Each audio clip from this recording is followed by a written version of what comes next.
Et bonsoir et bienvenue dans ce nouveau live de Planétéo. Je suis Théo et je vous accueille ce soir sur ma planète pour un nouveau live de lecture. Et oui, ce soir, et si on lisait Columbus, le voyage sans retour de Damien Allemand. Ce soir, nous opérerons le second épisode, enfin le deuxième épisode de la saison 3. Et c'est donc le 8e épisode de l'œuvre complète que vous pouvez trouver en playlist, il n'y a pas de souci, vous cherchez la playlist Et si on lisait Columbus, le voyage sans retour sur la chaîne YouTube et vous trouverez tous les épisodes à la suite. J'ai mis toutes les saisons dans la même playlist.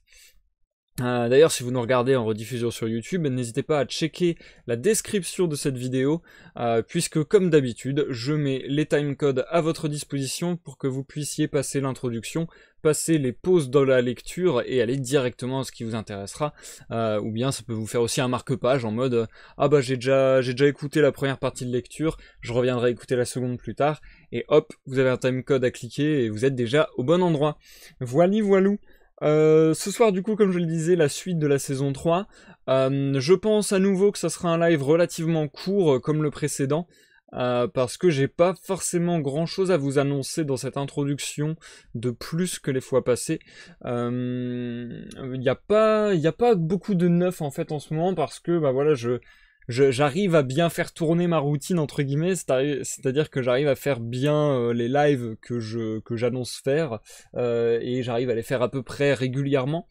La seule chose à savoir, c'est que bientôt on va arriver à la fin d'un cycle, puisqu'on va terminer Columbus, le voyage sans retour, ce mardi. Donc une fois qu'on aura terminé cette lecture, comme d'habitude, à chaque fois entre deux lectures, j'effectue une petite pause dans les lives. Sauf que cette pause risque d'être un chouïa plus longue. Je ne sais pas encore exactement les dates, je vous les recommuniquerai dès que j'en saurai plus. Mais grosso modo, sachez que après le live de mardi, il y aura peut-être le live de mercredi, et encore pas sûr. C'est possible, mais c'est pas sûr, donc sur Sea of Thieves. Et après ce live, je pense qu'il n'y aura plus de live pour entre 4 jours et une semaine et demie. Ça dépendra un petit peu de mon emploi du temps et de comment j'arrive à m'organiser. Parce que je sais qu'il y a des gens que je dois voir, je sais qu'il y a des choses que je dois faire. Mais pour le moment, la date n'est pas encore fixée. Donc voilà, je vous en dirai davantage dans les temps à venir. Et comme je le disais la dernière fois, pour le moment, je sais pas encore sur quelle lecture on va reprendre. Je sais simplement que j'y réfléchis et que si vraiment j'avais rien à vous proposer, j'ai éventuellement un bouquin des contes de Perrault, si je dis pas de conneries, qui traîne quelque part chez ma mère. Donc il y a moyen que je le récupère et qu'on fasse une petite transition sur ces contes en attendant une lecture un peu plus conséquente. Quoique moi les contes pour moi c'est vraiment super et j'adore ça, mais disons que voilà, disons que ça sera une transition parce que je cherche autre chose entre guillemets. Mais c'est vrai que moi les contes c'est quelque chose qui me tient vachement à cœur, donc en soi c'est pour moi c'est pas un sous-genre, c'est même enfin ouais, c'est un truc à part entière. Mais bref, disons que c'était juste pas ça que j'avais prévu de faire à la base. En tout cas, j'accueille avec plaisir sur ce live Dimal ainsi que Zikael. Bonsoir à tous les deux, comment allez-vous chers amis? Dimal, je le rappelle, qui n'est autre que Damien Allemand, donc l'auteur de cette œuvre. Donc encore une fois, je le répète, si vous voulez donner vos avis, si vous voulez poser des questions sur le texte, n'hésitez surtout pas, que ce soit dans le chat sur Twitch ou dans les commentaires de la rediffusion sur YouTube. Dimal se fera une joie de vous répondre, je pense. Donc n'hésitez vraiment pas. Et du coup, bah, Zikael, ça va fort bien, merci de le demander. Surtout que je vois que tu viens de resub pour un second mois d'abonnement. Et ça, j'applaudis. Bien joué Zikael, bien joué, merci Zikael. Je crois que tu es la première personne de mes followers à sub pour 2 mois à la suite. Donc merci beaucoup Zikael, ça fait extrêmement plaisir. Par contre, il faudra que je revoie les annonces pour les subs, parce qu'en fait j'en avais eu tellement rarement avant que je n'avais pas vu, qu'il fonctionnait pas vraiment. C'est-à-dire qu'il n'y a pas de message de sub, c'est juste écrit resub, mais il n'y a pas vraiment de message en mode ouais super machin un resub. Donc bref, faudrait que je paramètre ça. Faudra que j'y pense avant le live prochain. Merci de m'avoir fait remarquer ça, Zikael, et merci pour ton sub. D'ailleurs, je voulais également remercier Chris21 qui avait suivi la chaîne il y a 2 jours lorsque j'étais en off. Donc merci à toi l'ami, je ne sais pas qui tu es, mais ça fait extrêmement plaisir. Donc voilà, c'est un peu le programme qui nous attend pour les semaines à venir, grosso modo les 2 semaines à venir. Hein. Dimanche, live de découverte sur l'univers de League of Legends. Mardi, on termine la lecture de Columbus, le voyage sans retour. Mercredi, certainement un live sur Sea of Thieves. Et ensuite, vraisemblablement, à partir du 24 du coup, du 24 octobre jusqu'à une date indéterminée, une petite pause dans les lives, qui pourra durer, je pense, grand maximum, je sais pas trop, grand maximum, je dirais jusqu'au 3 novembre, mais c'est vraiment grand maximum, je pense que je serai rentré avant ça. Enfin rentré. C'est même pas tellement d'être là, c'est même pas question d'être là ou pas là, c'est plutôt question d'être dispo ou non. Enfin bref. En tout cas, je devrais reprendre les lives grand maximum le 3 novembre, je pense. D'ailleurs, en parlant des lives Sea of Thieves, nous avons effectué un live ce mercredi. Ça a été un peu chamboulé. À la base, je vous avais dit pas de live Sea of Thieves. Live Sea of Thieves annulé parce que mise à jour et du coup maintenance des serveurs. Donc les serveurs étaient down pour la journée. Du coup, mon créneau de 13h à 16h, je pouvais pas le faire.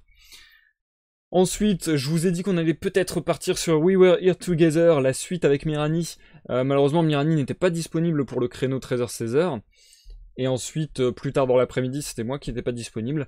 Du coup, nous sommes revenus le soir. Et du coup, ce mercredi, à 21h, nous avons fait un live finalement sur Sea of Thieves et sur la mage Fort of the Damned. Donc la mage mensuelle qui vient d'arriver. Mage mise à jour pour ceux qui ne savent pas. Et du coup... on a donné notre avis sur cette mage et on l'a un peu exploré, on a un peu essayé de faire le début de cette mage. Je vais pas m'étendre là-dessus dans cette intro parce que voilà, c'est vraiment le sujet d'une autre émission, quoi. Je vais pas faire doublon. Mais en tout cas, si ça vous intéresse d'avoir toutes les infos sur la mage, je pense qu'on a été relativement... comment on appelle ça ? Exhaustif, puisque grosso modo la première heure du live ça a été lecture du patch note, lecture de toutes les nouveautés et point par point vous dire ce qu'on en pense, ce qu'on trouve qui est bien, ce qu'on trouve qui est pas bien, pourquoi, et aussi par exemple s'il y avait du nouveau stuff, etc., vous montrer in-game à quoi il ressemblait. Donc voilà, ça a été quelque chose de très long de décortiquer un patch note, ça a été vraiment très long, mais au moins on a été complet, on a été exhaustif, et moi perso c'est une expérience qui m'a bien plu, juste en fait parce que j'ai une grosse passion pour ce jeu, et c'est déjà quelque chose que je fais en off, en fait c'est déjà quelque chose que je fais sur un Discord privé avec mes amis, où régulièrement je leur dis ok j'ai lu le patch note, j'ai vu telle interview, j'ai vu telle vidéo, voilà les infos de tel mage, voilà ce qui va arriver bientôt, voilà les trucs cachés, etc. Enfin bref, c'est un truc que je fais déjà parce que le jeu me passionne et je le fais savoir à mes potes quand il y a des infos que je trouve intéressantes. Du coup je me suis dit peut-être faire de ça quelque chose de récurrent. A priori ça a plu également à Mirani, donc voilà. Il y a des chances que Mirani et moi, lors de la mage mensuelle de Sea of Thieves, à chaque fois on vous fasse en début de live, donc le live suivant directement la mage, une petite heure de présentation de la mage, avec nos appréciations si je peux dire. Donc voilà, c'est un peu une nouveauté et perso c'est un exercice que j'ai bien apprécié. Sinon, je pense avoir à peu près tout dit, à ceci près que pas plus tard qu'hier, si je dis pas de conneries. Attendez, c'était hier ou c'était avant-hier? Je pense que c'était hier, je sais plus. Je pense que c'était hier ou avant-hier, j'arrive déjà plus à savoir, je suis complètement paumé dans ma vie. Qu'est-ce qui se passe? Mais j'ai terminé le montage. Alléluia! J'ai terminé le montage vidéo de cette fameuse vidéo mystère dont je vous parle depuis déjà pas mal de temps. Donc voilà, le montage vidéo est terminé. Je suis arrivé au bout des 22 minutes 30. Maintenant, ce qui va me rester à faire, ça va être de rajouter des sons d'ambiance et ça va être d'essayer de rendre plus propre l'audio, parce que en réécoutant, je me suis rendu... Enfin, en fait, en travaillant sur le montage vidéo, je me suis rendu compte que parfois l'audio avait tendance à souffler, si je puis dire. Et ça m'a un peu embêté. Alors c'est très discret, je l'ai déjà montré à certaines personnes et certaines personnes ne le percevaient pas. Mais ouais, moi ça me fait tiquer, moi je sens qu'il y a un souffle ambiant de fond. Donc voilà, moi ça m'a beaucoup embêté. En fait ça m'embête d'autant plus que, bah, comme je l'ai déjà dit plein de fois, c'est un projet sur lequel j'ai travaillé beaucoup, sur lequel j'ai investi beaucoup de temps. Et du coup, j'ai envie de vous le proposer dans la version qui me satisfera. J'ai envie de vous le proposer et d'être fier de ce que je vous montre et de dire, bah voilà, là j'ai fait le meilleur, je sais que je peux pas faire mieux, et du moins à l'instant T, je sais que je peux pas faire mieux parce que je suis arrivé au bout de mes capacités et je vois pas comment améliorer le truc. Alors que là, moi-même, je pense pouvoir encore l'améliorer et me dire, ouais, là je peux encore faire mieux. Donc voilà, je pense pas que ça prendra nécessairement beaucoup de temps. Je pense que l'ajout des bruitages, c'est l'affaire de, je sais pas moi, l'affaire de 2 à 3 heures peut-être, un truc comme ça. Je pense que l'ajout des bruitages devrait pas être quelque chose de très long à faire. Ensuite, rendre le son plus propre, ça va être beaucoup plus long parce qu'il va falloir que j'y aille dans le détail et il va falloir que j'y aille seconde après seconde limite. Donc voilà, ça risque d'être bien long. Donc, j'estime qu'avec ces étapes et ensuite l'étape de créer la miniature pour la vidéo YouTube, faire la description, la mettre en ligne, la montrer à quelques viewers triés sur le volet, bah déjà je vais le montrer à ceux qui sont concernés parce que je ne suis pas tout seul dans ce projet. Et ensuite je le montrerai peut-être à quelques viewers en avant-première. D'ailleurs si vous avez envie de voir ça en avant-première, n'hésitez pas. C'est une vidéo qui fait 22 minutes 20. Et comme je l'ai déjà dit plusieurs fois, je pense que si vous aimez mes lives sur Sea of Thieves, vous devriez apprécier cette vidéo. Et si vous aimez mes lives de lecture, vous devriez apprécier cette vidéo également. Donc voilà, si vous avez envie d'être cobaye test et de donner votre avis en avant-première, n'hésitez pas à me le faire savoir. Et voilà, une fois que tout cela sera terminé, normalement, je devrais mettre la vidéo en ligne. Donc j'estime environ, sauf s'il se passe vraiment quelque chose d'inattendu et que je dois retaffer à donf, voilà, ou que je suis pas dispo pour la mettre en ligne ou j'en sais rien, je vais estimer que d'ici 2 semaines, elle devrait être en ligne. D'ici 2 à 3 semaines grand maximum, mais j'ai envie de dire dans 2 semaines ça sera en ligne. En tout cas j'espère, en tout cas je vais tout faire pour. Disons, bah voilà, on est le 18 octobre, disons fin octobre, j'espère l'avoir mis en ligne. Sur ce, je pense avoir fait le tour de tout ce que j'avais à vous dire, chers amis. Je ne vais pas discuter davantage et on va reprendre ce qui nous occupe ce soir, à savoir la lecture de la saison 3 de Columbus, le voyage sans retour. Le début de la saison 3, donc qu'on a lu mardi, m'a beaucoup plu, beaucoup plu. Je trouve que c'est un démarrage en trombe et on est vraiment là pour le coup dans quelque chose d'action, aventure, space opéra, très mouvementé avec des personnages hauts en couleur qui sont très caractérisés, très définis et dans le style d'écriture je trouve que ça touche au mieux, enfin au meilleur de ce qu'il y a eu pour le moment sur Columbus le voyage sans retour. Je trouve que là il y a vraiment une qualité d'écriture, un vrai style et la preuve en est que en lisant une phrase on arrive à peu près à savoir quel personnage pourrait la dire. Donc ça, je trouve ça très fort. Et voilà, là, on commence vraiment à toucher à quelque chose qui me botte vraiment beaucoup. Du coup, j'ai vachement hâte. Je vais pas tout répéter ce qu'il y a eu dans le live précédent parce qu'il y a beaucoup d'événements, l'air de rien.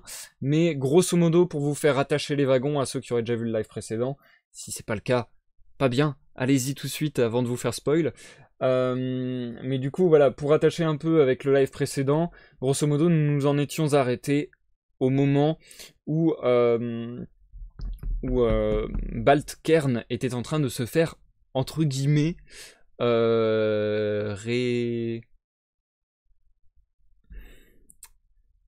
ressusciter, j'allais dire. J'étais en train de chercher un verbe avec résurrection, mais non, c'est pas résurrectionner, non. Ressusciter. Donc peut-être, entre guillemets, Baltkern, entre guillemets, ressuscité, Nous allons voir. Pour le moment, il semble être une espèce d'âme un peu chelou dans une autre dimension. On va voir ce qui va se passer avec ça. Il semble aussi être connecté avec le personnage de Tina, nouveau personnage, moi qui m'a beaucoup plu. Il y a toujours le personnage de Dennis Genoa. Il y a aussi l'ajout du personnage Weldon ou Weldon. Ouais, c'est Weldon. Donc voilà, il y a tous ces personnages à suivre et c'est vachement cool qu'il y ait cette comment on appelle ça, cette effervescence. Moi ça me plaît beaucoup. Donc voilà, j'ai vachement hâte de découvrir le destin de tous ces personnages et un peu comment leur destin se mêle. C'est ça aussi qui m'intéresse. Donc j'ai hâte de voir. Sur ce les amis, je vous invite à vous installer tranquillement, à prendre à manger, à boire peut-être. Santé à tous. Et je vous souhaite de passer un agréable moment en ma compagnie. On est parti, je pense, pour 1 heure, 1 heure et demie. Je vous reviens dans un premier temps d'ici 30 minutes pour une pause dans la lecture, et ensuite on terminera la lecture du soir. Je pense lire 8 pages, maintenant 8 pages tout à l'heure, bon c'est des pages PDF donc ça va peut-être pas forcément vous parler, mais ouais, je pense vraiment que ça sera dans 20-30 minutes la pause, grosso modo. Du coup, d'ailleurs, j'avais pas calculé ça aujourd'hui, mince, j'ai oublié, j'aurais dû le faire avant, c'est pas bien. Il faut que je lise du coup de la page... donc ouais, j'avais fait ça, donc il faut que je lise de 17... Attends, c'est ça, hein 8, ouais. Faut que je lise de 17 à 25. C'est ça. Ouais, c'est ça. Ouais, c'est ça. C'est bon, c'est ça. Allez, trêve de bavardage. Attendez, mais non, je lis de la merde. Parce que après, si je lis de 17 à 25, après je vais lire de 26... 32. Ça va faire 7. 17, 18, 19, 20, 21, 22. Qu'est-ce que j'ai fait? Attendez. Au premier live, j'en avais lu 8 et 8, c'est ça? Ouais, j'avais lu 8 et 8. 17, 18, 19, 20, 21, 22, 23, 24. 25, 26, 27, 28, 29, 30, 31, 32. Ouais, donc il faut que je lise 24 inclus, et après de 25 à 32. Bref. Donc voilà. Faut que je m'arrête à la page 25. C'est ça que je voulais dire. Ouais, voilà. Voilà, vous voyez, ça, c'est le genre de questions que normalement je me pose avant le live. Pas bien. Méchant Toby. J'aurais dû préparer ça avant. Bref. On est parti cette fois-ci pour de bon. Je vous souhaite à tous une bonne écoute. Bonne écoute d'Imal, bonne écoute Zikael So Famous. Bonne écoute à tous ceux dans l'ombre et à ceux qui nous regardent en rediffusion sur YouTube. Et je vous dis à tout à l'heure pour la pause. Je vais faire ma petite introduction parce que c'est vrai que je la fais pas à chaque fois, mais je devrais le faire, pareil. Faut que je me discipline là-dessus. On est parti, bonne écoute à tous, à tout à l'heure. Columbus, le voyage sans retour de Damien Allemand, saison 3, suite. Tina Johnson, mardi 27 juin 2186. Perplexe, songeuse, je sirote mon chocolat chaud en regardant pensivement une plaine de glace, comme un gros diamant qui fait scintiller la cabine de feux multicolores. En temps normal, j'aurais fredonné une quelconque chanson disco. Daddy cool, she's crazy like a fool. What about it, daddy cool? Bof, ça vient pas. Je sirote pensivement mon chocolat chaud, un peu vaseuse, comme sur un nuage. L'absence de gravité dans cette boîte de conserve, ça aide pas à revenir dans le réel. Je suis sorti du mode replié, mais je ne m'en suis toujours pas remise. J'ai papoté avec Balt. Wep, lui-même. Enfin, je crois. C'est ce que mon esprit vaseux m'a dit. Il était mort et moi je parle avec les morts. Rien que du très normal, quoi. Là, j'ai l'impression que ça va mieux. Il est parti. En tout cas, j'ai perdu le contact. Et ce truc qui me gratte, la pierre là dans ma main. Des fois, ça me démange, docteur. C'est grave? Mais non, mademoiselle, c'est tout à fait normal. Au début, ça fait ça et puis ça passe, vous allez voir, c'est rien du tout. Tout le monde en a une maintenant. C'est très commun, vous savez. Faut s'y faire, mais vous allez voir, après on y prend goût. C'est super cool. On papote avec les morts. On voit des fantômes et plein de trucs bizarres. C'est super fun et vachement tendance. C'est bien simple. Quand on y a goûté, on ne peut plus s'en passer. Ah ouais? Ah, ok. D'accord. Je suis quand même perplexe, si vous me permettez, docteur. Dennis Genoa, jeudi 29 juin 1933. Étape suivante, ils ont ouvert les yeux. Difficile de dire s'il y avait une quelconque intelligence derrière ce regard, mais ils ont ouvert les yeux. Pas très longtemps. Quelques secondes à chaque fois. Ils regardent à droite et à gauche, à travers le fluide de leur cuve, le regard un peu vague. Puis les paupières clignent et ils se rendorment. D'après la machine, ils ne sont pas encore assez stabilisés pour être sortis. Alors on veille. On attend. Tina Johnson, samedi 1er juillet 2186. Who you gonna call? Ghostbusters! Yeah! Le meilleur moyen de chasser les fantômes, des bons nanars. Je me suis fait toute la série des Ghostbusters. Les 8 films. Du premier film de 1984 au dernier de 2178. Tout! J'ai tout bouffé. Les gargouilles, le monstre marshmallow, les tableaux qui parlent, le nas qui fait danser les fantômes, les gratte-ciel qui dansent, les baleines qui volent, les drones hantés.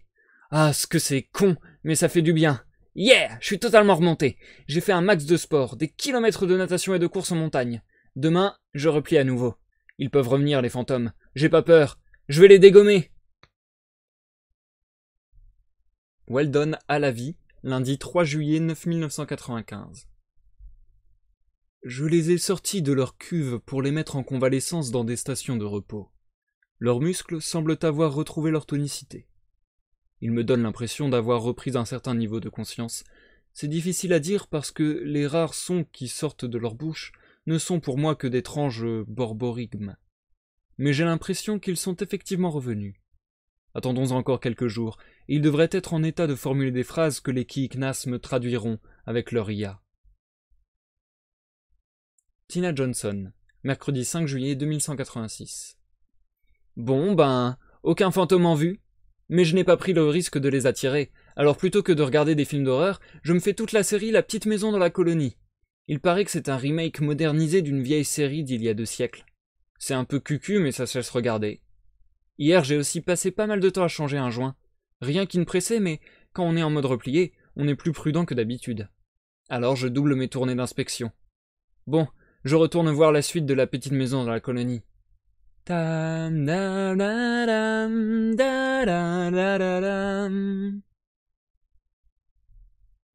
Balt Kern, vendredi 7 juillet 2186. Ça fait bizarre. J'ai l'impression de me rappeler de quelque chose, mais je n'arrive pas à savoir quoi. J'ai comme des visions, sans être trop sûr. Namgu me dit que ça va me revenir, qu'il faut que je me concentre pour me rappeler tout ce que j'ai vu quand j'étais mort. Si j'attends trop, je vais définitivement oublier, un peu comme les rêves qu'on oublie au réveil. Elle se rappelle de plus de choses. Elle a de l'entraînement. Elle me raconte qu'on a retrouvé des lilas. Elle me dit qu'on est allé voir une fille qui nous recherche, une certaine Tina Johnson. Elle serait partie avec un sister ship du Columbus. Elle me dit aussi qu'on a voyagé dans le passé et qu'elle se rappelle quel est cet endroit où nous nous trouvons. Ça ressemble à une sombre cave, une sorte de bunker, mais ultra moderne, avec plein d'électronique partout. Elle m'explique comment, avec des exercices de méditation, ramener ses souvenirs. J'y retourne, méditer un coup. Denis Genoa, dimanche 9 juillet 1933. Balt et Namgu sont revenus des morts. C'est incroyable. Je ne pensais pas que cela soit possible. Ils m'ont raconté ce qu'il s'est vraiment passé lorsque les robots sont venus nous rendre visite. Nous abandonnant dans le jardin, ils sont allés s'enfermer dans leur cabine. Là, Namgu a pris la pierre que Balt portait autour du cou, et par je ne sais quel procédé, la lui a incrustée au milieu du front. Le serrant fort dans ses bras et collant son front contre le sien, elle s'est empressée de lui enseigner le minimum à savoir pour que le lien entre son âme et son corps se consolide via la pierre. Ils n'eurent pas beaucoup de temps, car quelques minutes après, l'air avait totalement disparu de la cabine, et le froid de la mort s'emparait de leur corps, presque instantanément congelés. Tina Johnson, mardi 11 juillet 2186.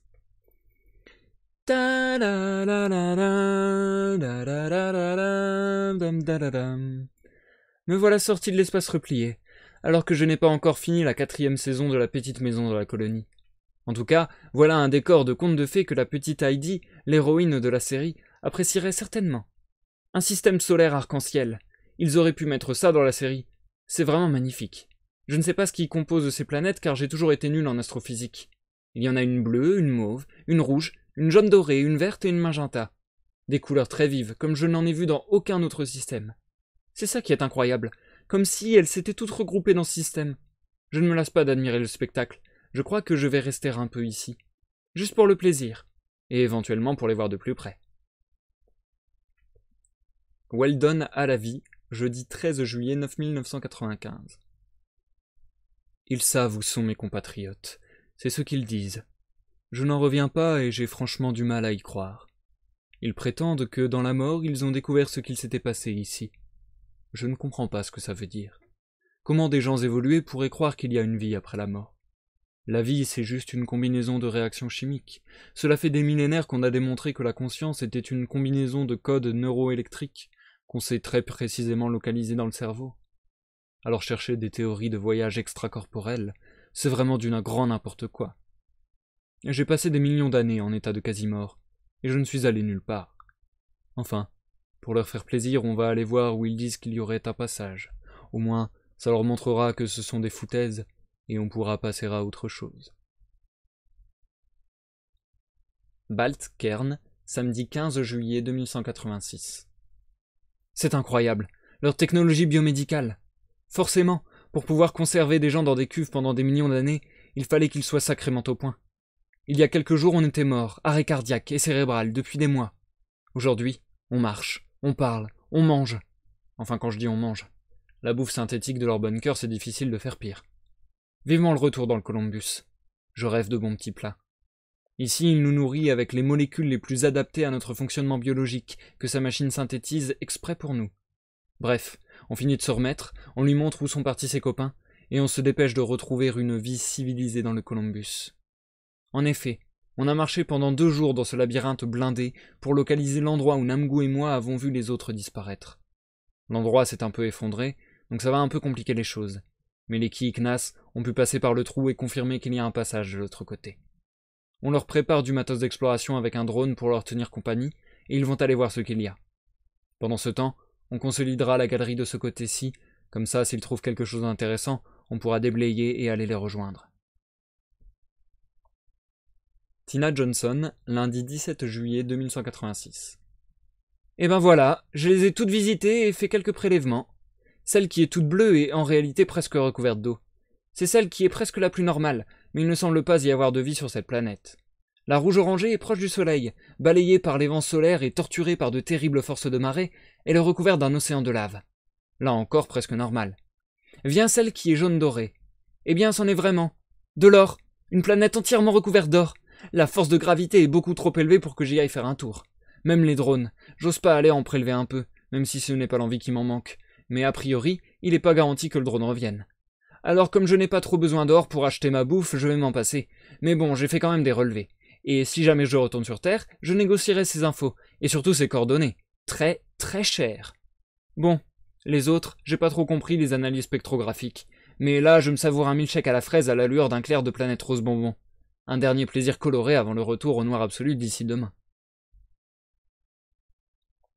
Denis Genoa, mercredi 19 juillet 1933. Nous avançons dans le noir depuis 3 jours. Ce soir, nous avons débouché au sommet d'une immense caverne, et ce que nous avons vu nous a sidérés.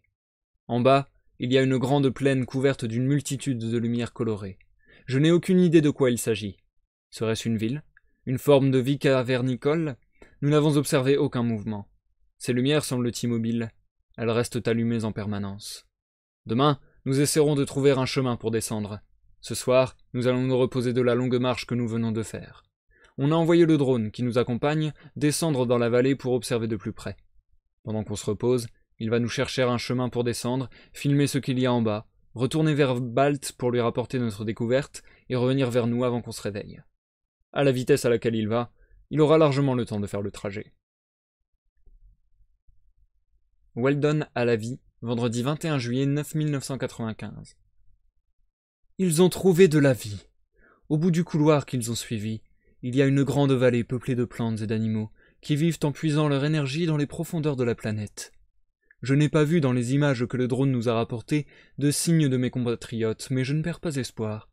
C'est sûrement là qu'ils ont dû aller. On vient de terminer de dégager et consolider le passage. On va pouvoir aller les rejoindre. Ils ont pu descendre dans la vallée et faire quelques observations, mais le lieu a l'air sauvage et dangereux. Ils ont préféré remonter au niveau de la galerie pour nous attendre. Nous, on entame le trajet ce matin. Si on avance suffisamment vite, on les aura rejoints d'ici 2 jours. Tina Johnson, dimanche 23 juillet 2186. Crac, boum, catastrophe! Je viens de rentrer en collision avec un astéroïde en sortant du mode replié. Mais apparemment, la réparation organique a fonctionné correctement, et la coque extérieure s'est réparée correctement. Toutefois, il va quand même falloir que j'y jette un œil de plus près avant de repartir d'ici par sécurité. Je viens de débarquer dans un système assez similaire au nôtre. 3 géantes gazeuses assez éloignées du Soleil, et 3 planètes telluriques à proximité.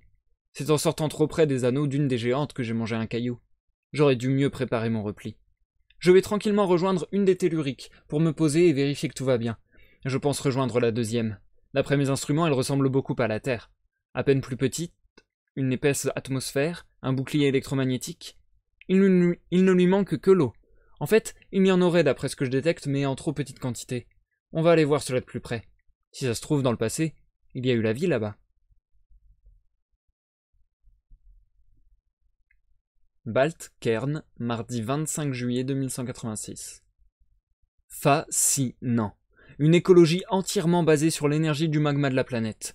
J'avais lu un vieux roman de science-fiction qui imaginait un tel truc, mais franchement, je n'imaginais pas cela possible. Ça s'appelait Dark Eden. Ici, c'est très similaire à ce qu'il décrivait dans le roman. On a une grande vallée couverte de lacs et de forêts. La lumière vient des plantes et des animaux qui, par des mécanismes de phosphorescence, évacuent le trop-plein d'énergie sous forme de lumière via leurs feuilles, leurs fleurs ou leurs fruits, pour les plantes, ou pour les animaux, via des lampions, un peu comme nos poissons des profondeurs sur Terre. J'ai lâché 2 drones qui quadrillent en détail la vallée, afin d'en obtenir une carte aussi précise que possible. Ils ont repéré de nombreuses traces de civilisation, mais malheureusement ce ne sont que des ruines. Il semblerait qu'il ne reste aucun survivant des descendants de compatriotes de Weldon. On va essayer de rejoindre une de ces ruines par des chemins détournés, en longeant une rivière. En effet, on voudrait éviter de trop rentrer dans la forêt. La végétation semble dangereuse. La sève des arbres est très acide, et il en coule parfois depuis les branches ou lors de la chute de fruits. Weldon à la vie, jeudi 27 juillet 1985. On vient d'arriver dans un village en ruine. Les maisons sont construites avec des ressources de la vallée, du bois, des pierres, des lianes. Je ne vois aucune technologie moderne. C'est comme s'ils étaient retombés à l'âge de pierre. Ils ont dû se séparer pour développer plusieurs colonies, car ce village est trop petit pour les abriter tous. Peut-être se sont-ils divisés ou disputés. Certains ont voulu s'installer ici et d'autres ont décidé d'aller plus loin. Ils ne voulaient plus marcher, alors ils se sont arrêtés. Ou bien, ils ont été chassés d'un endroit plus grand pour cause de désaccords. Ils se sont rebellés contre la nouvelle autorité. J'imagine toutes les histoires qui ont pu se produire ici. Combien de temps ont-ils vécu dans ce village? Ils sont sortis d'hibernation il y a plus de 100 000 ans. Sont-ils restés à l'âge de pierre? Celui-ci a duré plus de 2 millions d'années lors de notre préhistoire. Ils ont pu rester à ce niveau jusqu'à aujourd'hui, ou tout du moins jusqu'à leur disparition. Mais avec leurs connaissances technologiques, il me semble qu'ils auraient dû rapidement évoluer, utiliser les laves pour développer des structures métalliques. Peut-être que, malgré leur réveil en bonne santé, ils ont perdu la mémoire ou régressé psychologiquement. On va continuer à explorer un peu, pour essayer de retrouver d'autres traces d'eux. Les drones ont repéré des lieux de vie qui ont l'air beaucoup plus évolués sur les images. On y trouvera sûrement des enregistrements de leur histoire, des textes ou d'autres représentations. Tina Johnson, samedi 29 juillet 2186. J'ai beau pousser à fond les moteurs, j'ai l'impression de faire du surplace. Presque 1 semaine que je fonce vers cette planète, mais j'ai l'impression qu'elle n'a pas bougé, ou plutôt que c'est moi qui n'ai pas bougé. Je me suis fait plusieurs sorties extravéhiculaires et revérifié la réparation. Je crois que ça peut tenir. Je vais tenter un petit bond en repli. Sinon, dans 3 mois, je serai encore là à me traîner comme un escargot de l'espace. Denis Genoa, lundi 31 juillet 1933. Ça me rappelle mes grandes explorations. On traverse la jungle sauvage affrontant le danger au quotidien, les coulées de lave, les pluies de sèves acides tombant des arbres, des animaux étranges qui pour l'instant n'ont pas l'air de nous prendre pour des proies. Mais on reste prudent. J'ai vu certaines bêtes avec des mâchoires qui ne donnent pas envie de leur tendre un sucre. On préfère les tenir éloignés. Enfin, c'est plutôt nous qui nous tenons éloignés. On a essayé de les effrayer avec du feu comme on fait chez nous dans la jungle, mais ici le feu est leur quotidien. C'est à se demander si parfois ça ne les attire pas. En revanche, on a trouvé que les bruits électroniques que font les drones les terrifient. Alors on utilise les drones en éclaireur devant nous, en leur faisant émettre des bruits électroniques bizarres en permanence. Le seul souci, c'est qu'on n'a rien pour les recharger ici. Ça fait des jours qu'ils tournent sur leur batterie en essayant de se recharger avec leurs panneaux solaires aux faibles lumières biologiques, mais ça n'est pas très efficace. On se demande si on ne devrait pas faire demi-tour pour les ramener au Columbus. Sans eux pour effrayer les bêtes sauvages, on se sent un peu en danger. Dès demain matin, on va en renvoyer un et essayer de faire avec l'autre. Le temps qu'Amar nous renvoie un drone fraîchement rechargé. Tina Johnson, mercredi 2 août 2186. Eh bien voilà, c'est quand même mieux comme ça. Me voilà en orbite autour de Terre brune. C'est comme ça que j'ai baptisé cette planète. Après tout, c'est moi qui l'ai découverte, alors je fais ce que je veux. Au fond, j'aime bien cette planète. Ces étendues désertiques me fascinent. Des dunes, des roches, et par-ci par-là, de l'eau. Ouais, monsieur, dame, il y a de l'eau sur ma planète. Bon, ce ne sont pas des océans ni des mers. On peut peut-être parler de lacs ou plutôt d'étangs, voire de flaques.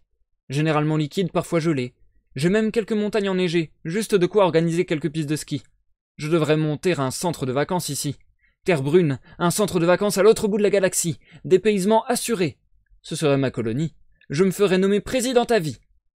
En attendant, je vais me poser quelque part, jeter un œil à la carlingue pour vérifier si tout est nickel et prendre un peu de repos sur ma planète. J'ai repéré un petit lac aux eaux d'un magnifique bleu azur. J'y trouverai peut-être des traces de vie fossile.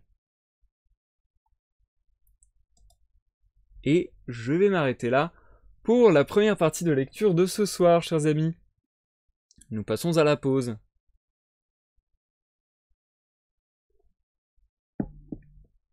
Nous passons à la pause. Dimal, je répète, l'auteur qui me dit « J'adore l'air de la petite maison dans la colonie ». C'est vrai que tu m'avais dit en off d'aller checker ça, mais j'ai zappé au final. Mais ça va, je connais de quand je suis petit, donc j'espère que j'ai pas trop fait ça mal. En fait, c'est un vrai défi. Alors moi j'aime bien, mais j'espère que c'est... Comment dire ? Moi c'est un exercice que j'apprécie, mais j'espère que j'y parviens suffisamment, j'espère que je réussis suffisamment cet exercice, suffisamment bien, pour que vous, ça soit agréable à l'oreille et que vous puissiez bien comprendre l'histoire et bien apprécier l'histoire malgré cet exercice. Mais pour moi, c'est un vrai exercice, le fait qu'il y ait tant de personnages et que je doive faire tant de voix différentes. Donc j'espère que vous arrivez bien, selon le ton que j'emploie, à différencier qui est en train de parler. De toute manière, en général, à chaque début de... Enfin, en général, non, même tout le temps. En début de chaque partie, je cite le nom de la personne qui va parler, puisque à chaque fois, c'est une nouvelle entrée de journal de bord. Donc voilà, normalement, ça doit pas être trop dur pour vous de vous y retrouver, j'espère. Mais ouais, c'est vrai que c'est un vrai exercice. Autant sur pas mal de lectures, ça a été parfois compliqué de manière périodique, on va dire. Par exemple, c'était L'île au trésor, je crois. L'île au trésor et Peter Pan, qui me laisse un gros souvenir sur les voix, où c'était très compliqué parce qu'il y avait beaucoup de personnages qui parlaient dans un même dialogue. Il fallait vraiment que j'enchaîne plein de voix à la suite. Mais justement, c'était condensé sur un dialogue, et du coup, quand il y avait la narration, je pouvais plus ou moins parler normalement, quoi. Là, vu que la narration, c'est un journal de bord, donc c'est entre guillemets dans la tête des personnages, ben voilà, j'essaie de faire à chaque fois la voix des personnages, du coup c'est un exercice un peu différent, et un peu difficile en vérité, mais ouais, j'y prends assez de plaisir à tenir ces voix différentes et à essayer de les retrouver aussi à chaque fois. Donc voilà, j'espère que vous vous y retrouvez. Maintenant, pour Balt, j'ai plus besoin de mettre la main devant la bouche puisqu'il a été ressuscité, il est revenu des morts en quelque sorte. Je sais pas trop si on peut dire ressuscité d'ailleurs, je sais pas vraiment quel serait le terme exact, mais ouais, il a vécu une expérience de mort très particulière. Donc voilà, je sais pas ce que vous en pensez sur les voix, j'espère que ça vous plaît, et j'espère encore une fois que c'est un maximum agréable et compréhensible, parce que c'est ça qui est le plus important. Mais c'est vrai que Balt, je le fais plus ou moins avec une voix naturelle pour moi, on va dire, vu qu'à la base, c'était le narrateur des premières saisons, il fallait que je puisse tenir la voix facilement, donc faire ma voix naturelle, c'était le plus simple. En général, sur toutes mes lectures, ma voix naturelle, c'est pour la narration. Parce que voilà, c'est plus simple pour moi de tenir longtemps. Il y a eu quelques fois où j'ai eu des longues phases, des longues pages à la suite, voire des chapitres entiers, à faire les chapitres avec une voix particulière. Je me rappelle notamment de Frankenstein, je crois, où j'avais fait parfois des longs passages avec la voix de Frankenstein, alors que j'avais vraiment fait une voix hyper comme ça. Et c'était hyper dur à tenir. Là, j'ai fait des voix quand même pas trop marquées, je pense. Donc ça va, c'est plus facile à tenir sur de longues périodes. Donc voilà, Balt, j'ai fait une voix plutôt naturelle. Et après, je sais pas. C'est mon interprétation. Chacun pourra avoir son interprétation. Mais du coup, Denis Genoa, je l'ai un peu fait en mec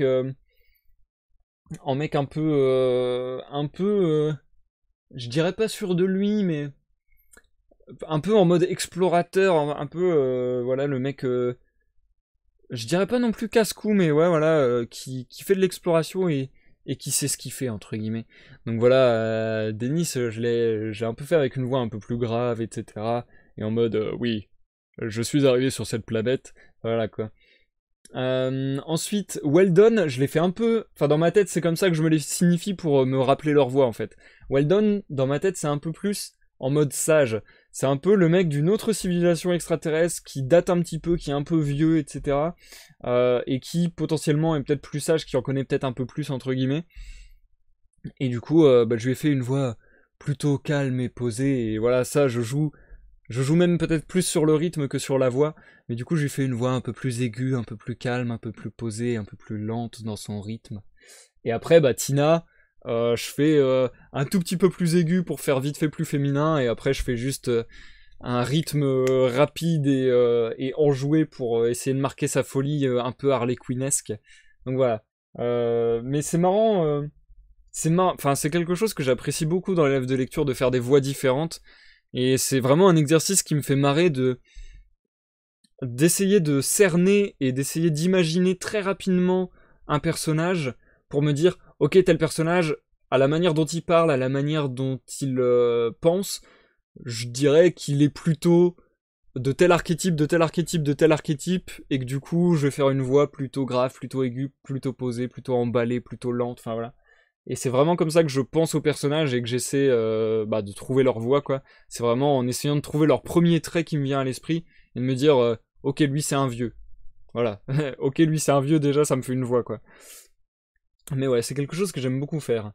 Dimal, ça colle bien les voix. Bah merci Dimal, ça fait plaisir. Venant de l'auteur, ça fait plaisir. Que ça respecte un petit peu ce que t'as imaginé, ça fait zizir. Et du coup, bonsoir Koro, bienvenue sur ce live. Comment tu vas Koro? Ça fait plaisir de te revoir parmi nous, ça fait plaisir de voir que tu reviens de je ne sais où, mais que tu reviens, que tu es déjà venu sur les lives et que tu reviennes, ça fait plaisir. Surtout le dialogue schizophrénique de Tina avec son docteur dans sa tête. Ouais, j'ai pas réussi à le choper direct, j'ai l'impression, mais dès que j'ai compris ce qui se passait, j'ai essayé de jouer le jeu de je parle avec moi-même. D'ailleurs, ça m'a fait beaucoup penser encore une fois à Jinx, mais bon, Jinx dans League of Legends est clairement inspiré d'Harley Quinn, donc voilà, l'inspiration Harley Quinn on la sent bien. Mais moi j'ai direct pensé à Jinx dans League of Legends qui parle avec son canon et qui est en mode Monsieur Canon, est-ce qu'on va tirer aujourd'hui sur des gens?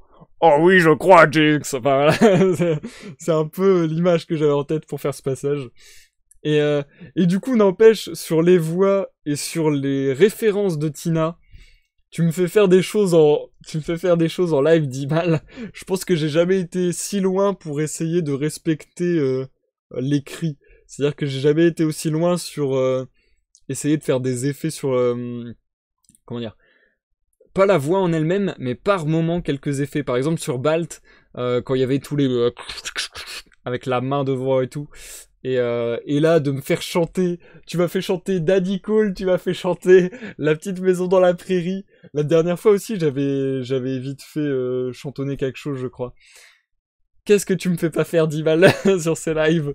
Mais bon, en vrai, c'est rigolo. C'est rigolo.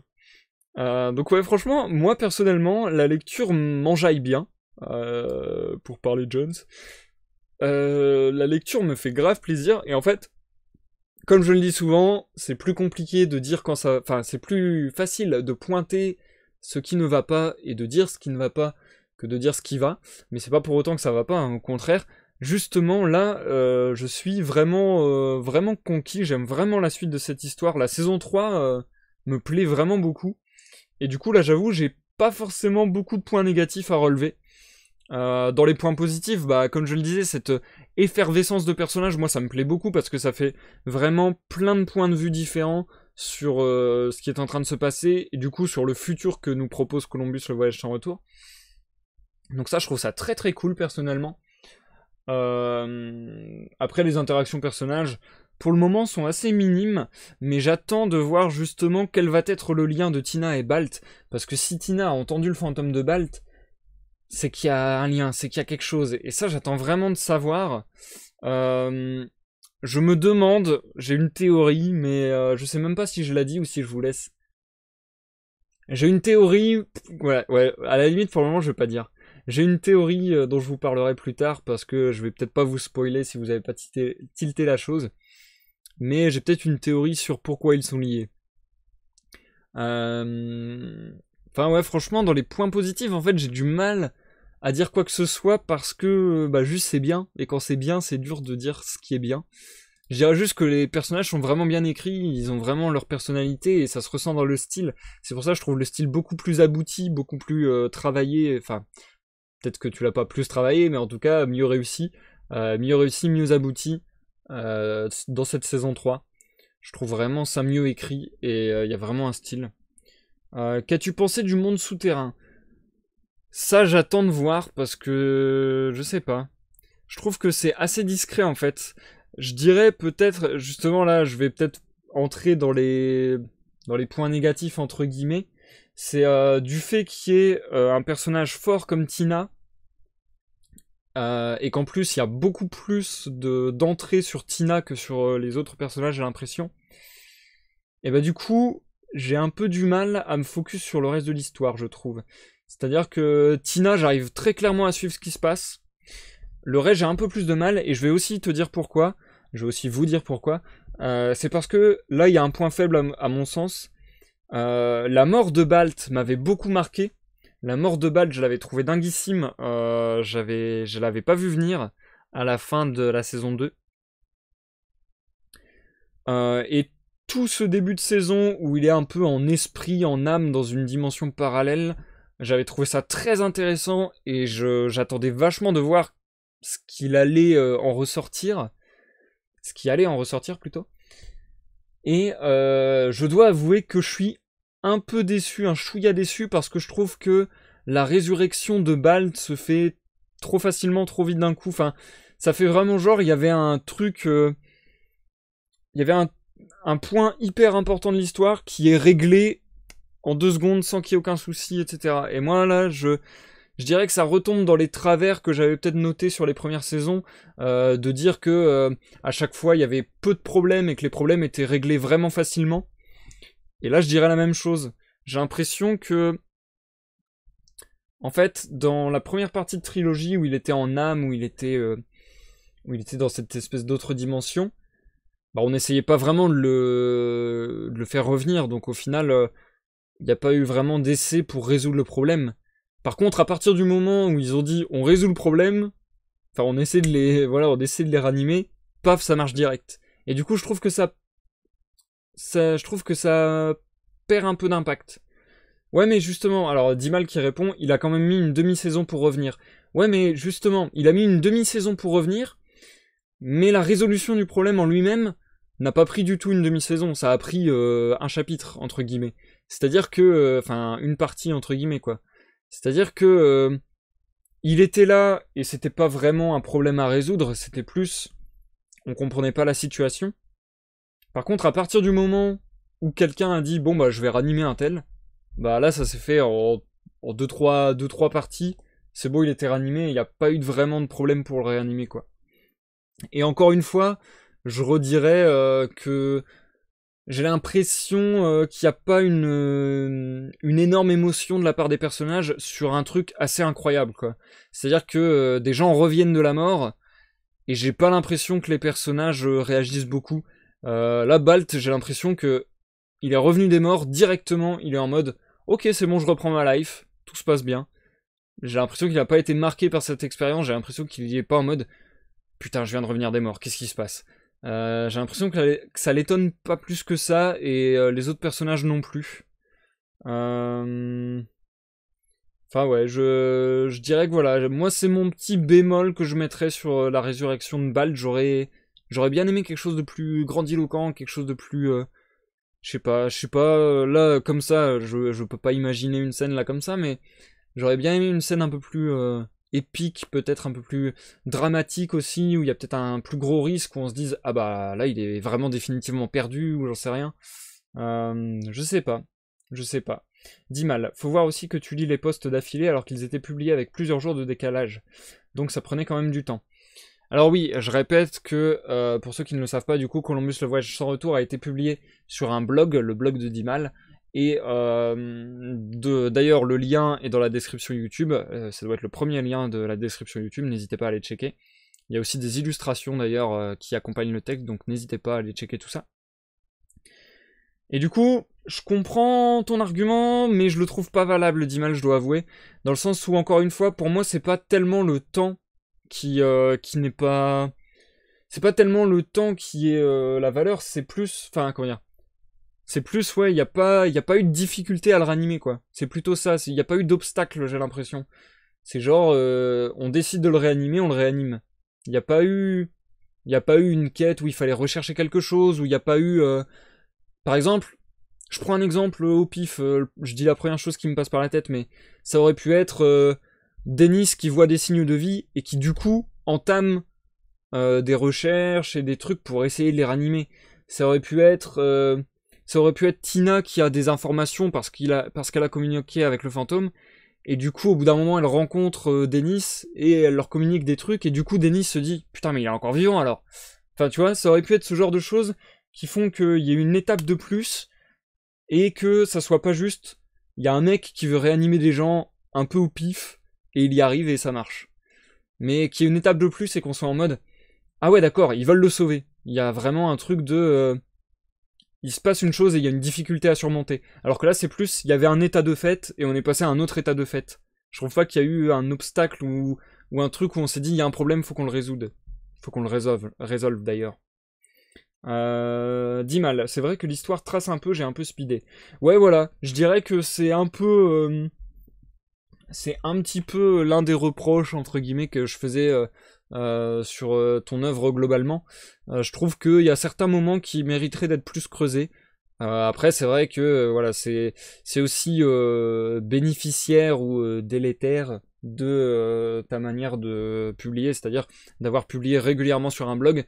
C'est sûr que c'est pas un exercice facile et que ça fait que bah voilà, on peut peut-être moins réfléchir à. C'est un bon défi, je pense, qui stimule bien l'imagination et qui force à écrire, donc c'est très bien, je pense. Mais en même temps, c'est vrai que du coup, le mauvais côté de la chose, c'est peut-être avoir un peu moins le temps de construire quelque chose de très structuré, quoi. Mais sinon, franchement, encore une fois, comme je le dis, c'est plus facile de dire ce qui va pas que de dire ce qui va. Mais franchement, à part cette petite chose qui m'a un peu fait tilter, la saison 3, globalement, que ce soit la session précédente ou cette session, pour le moment, je suis vraiment comblé, je la trouve vraiment, vraiment très bien. Et je suis carrément entré dedans, je trouve ça vraiment sympa. Et du coup, vu que l'épisode Balt en esprit est terminé, bah j'attends de voir si on va voir le lien entre Tina et Balt, même si j'ai ma petite théorie là-dessus. Donc j'attends de voir un peu la rencontre Balt-Tina, comment ils sont liés, ce qui va se passer. Et du coup j'attends de voir aussi bah, quelle va être la suite, puisque ouais, on est bientôt... Bah, on est à la moitié de la saison 3 en fait. Et du coup, je me demande comment... Quel a été le parti pris pour clôturer cette saison 3 et clôturer la trilogie de saison, si on peut dire. Donc, ouais, je suis assez curieux là de savoir la suite pour le coup. Parce que là, je vois plus forcément de pistes où ça pourrait aller, à part sur la recherche du coup de l'espèce de Weldon. J'attends de voir. J'attends de voir. D'ailleurs, ça me fait toujours marrer Weldon à la vie, parce que ça fait well done, genre bien joué, tu vois. Enfin, bien fait. Enfin, ouais. Well done, bien fait, genre bien réalisé, bien joué, quoi. Mais ouais, le well done à la vie, j'ai l'impression qu'on dit bien joué la vie. Ça me fait rire à chaque fois. Merci pour le conseil, ça va me servir pour le roman sur lequel je travaille en ce moment. Bah de rien Dimal. En vrai, comme je le dis à chaque fois, je sais pas si je suis vraiment en position de donner des conseils, etc. Enfin, voilà, chacun écrit de sa façon, etc. aussi, mais ouais, en tout cas, je suis content de te partager mon avis, surtout si elle peut t'aider, c'est cool. Mais ouais, franchement, je suis grave pas déçu d'avoir entamé cette lecture en live, ça fait vraiment plaisir. Les gars, on va reprendre la lecture sans plus attendre, j'ai beaucoup parlé, comme d'habitude. Ouais, j'ai beaucoup parlé. J'ai beaucoup parlé. On en est donc à la page 25, je vais m'arrêter à la page 32, début 33 quoi en gros. Je crois que Weldon à la vie c'est aussi un anagramme, mais je ne sais plus lequel. Ah oui, tu crées des anagrammes et tu les perds. C'est dommage ça. Mais j'avoue que les anagrammes, tu m'as dit à chaque fois qu'il y avait des noms, qu'il y avait des anagrammes sur les noms, etc. Ou même s'il n'y a pas d'anagramme, je suppose qu'il y a des références. Par exemple, Tina Johnson, je suppose qu'il y a des références. Mais j'avoue que j'arrive pas à les repérer, donc peut-être que j'ai pas les mêmes références que toi. Parce que par exemple, tu nous parlais de Dark Eden de Chris Beckett, une excellente trilogie que vous conseille l'auteur. J'avoue que je ne connais pas Dark Eden pour le coup. Enfin ouais, je serais curieux de les trouver aussi, mais j'avoue que je vois pas avoir les références. Sur ce, je vais me relancer dans la lecture. Je vous souhaite à tous une bonne écoute Zikael, bonne écoute Dimal, bonne écoute à tous dans l'ombre et à ceux qui nous regardent en rediffusion sur YouTube. Je vais vous relire encore 20 à 30 minutes, je pense, avant de vous revenir pour l'outro du live. Je vais lire jusqu'à la page 32, 33, un truc comme ça. Et normalement, si j'ai bien calculé mon coup, il y aura un chouïa plus de lecture pour le 3e épisode, donc pour l'épisode de mardi, l'épisode final. J'aime bien en général commencer et finir sur un épisode un peu plus balèze, un peu plus gros. Donc voilà. Mardi, a priori, l'épisode sera un chouïa plus long. Parce que c'est vrai que là, les 2 premiers épisodes de la saison 3 sont un peu écourtés. Mais aussi parce que je parle un peu moins pendant les pauses et l'outro, même si je parle beaucoup. Mais je parle un peu moins parce que voilà, on est à la saison 3. Je commence à avoir dit tout ce que j'avais à dire sur l'œuvre. Là, en plus là maintenant, vu que j'aime bien, j'ai beaucoup moins de... Enfin, j'ai toujours bien aimé, mais là, vu que je suis vraiment bien à fond dans la saison 3, j'ai beaucoup moins de choses à dire aussi, à relever. Enfin bref. Je conseille vivement Dark Eden, c'est excellent. Ok, bah faudrait que je jette un œil à ça, je connais pas du tout. Mais en général, de la science-fiction, j'en ai pas lu beaucoup. Même très peu en fait. Alors que je pense que ça pourrait me plaire, mais... Faut voir. Bref, chers amis, je vous souhaite encore une bonne écoute, et je vous dis à tout à l'heure pour l'outro. Columbus, le voyage sans retour de Damien Allemand, saison 3, suite. Baltkern, vendredi 4 août 2186. Ça avance quand même mieux avec 2 drones tout neufs. On en a renvoyé un, pendant qu'on continuait à progresser avec l'autre. Moins de 10 heures après, Amar nous avait fait parvenir un autre drone en pleine forme. On recommençait avec l'autre drone le lendemain, et maintenant on a nos 2 boules d'électronique qui bipent fièrement en flottant devant et autour de nous. On devrait atteindre la grande cité dans 2 jours. Ça n'a plus rien à voir avec les villages préhistoriques qu'on a pu croiser. De ce qu'on peut voir d'ici, on dirait plutôt une New York du XXe siècle. Des maisons, des immeubles, voire des gratte-ciel, si on peut parler de ciel ici. Namgoo a été blessée par la chute d'un fruit. Je suis un peu inquiet, mais elle n'a pas l'air de s'en faire plus que ça. J'espère que la brûlure va vite cicatriser. On est vraiment loin du Columbus ici. Et si on doit rentrer d'urgence pour la soigner, ça nous prendrait plusieurs jours, voire plusieurs semaines. On n'a pas tout perdu à l'affaire. Le fruit a roulé sur une plaque de lave encore chaude, et une fois cuit, les animaux sont venus le manger. Alors j'ai recommencé l'expérience, et fait quelques analyses avec les moyens du bord, et ai découvert qu'une fois cuits, ces fruits sont tout à fait comestibles, et même délicieux. Je suis même tenté d'en ramener au Columbus pour essayer de les cultiver. Mais d'une part, ça me paraît difficile de reproduire les conditions géologiques nécessaires à leur culture, et d'autre part, j'ai un peu peur du danger que cela représenterait. Introduire un corps générant un puissant acide dans un vaisseau spatial, c'est un truc à faire des trous, là où il faudrait pas. Comme dans ce vieux film dont j'ai oublié le nom, qui parle d'un monstre qui serait rentré dans un vaisseau spatial et dont le sang acide empêche les astronautes de le tuer sous peine de faire des trous d'acide dans les parois de leur appareil. Ah si, je me rappelle, ça s'appelait Alien, je crois. Bon, allez, on est reparti pour une bonne journée de marche, et dans 2 jours, on devrait enfin découvrir quelque chose d'intéressant sur cette mystérieuse civilisation. Tina Johnson, dimanche 6 août 2186. Me voilà installé sur mon transat, un tas de pierres, au bord de mon lac. Si je ne devais pas garder ma combinaison pour respirer, je me piquerais bien une tête dans cette eau magnifique, puis siroterais un petit cocktail. Ce sera trop cool quand ma planète sera terraformée. En tout cas, pour l'instant, je bronze, peinarde, pendant que les drones bossent pour collecter des informations, des minéraux, des traces de vie fossile. Weldon à la vie, mardi 8 août 9995. On contemple une fascinante cité dont les immeubles montent de plusieurs dizaines d'étages. Même s'ils sont certes beaucoup plus petits que ceux qu'on pouvait avoir, c'est relativement impressionnant de voir des structures aussi hautes qui ne sont faites que de pierre et de bois. Le silence dévore ces immenses ruines comme une sombre peste. Contrairement aux plantes de surface ici, la végétation ne cherche pas la lumière du ciel.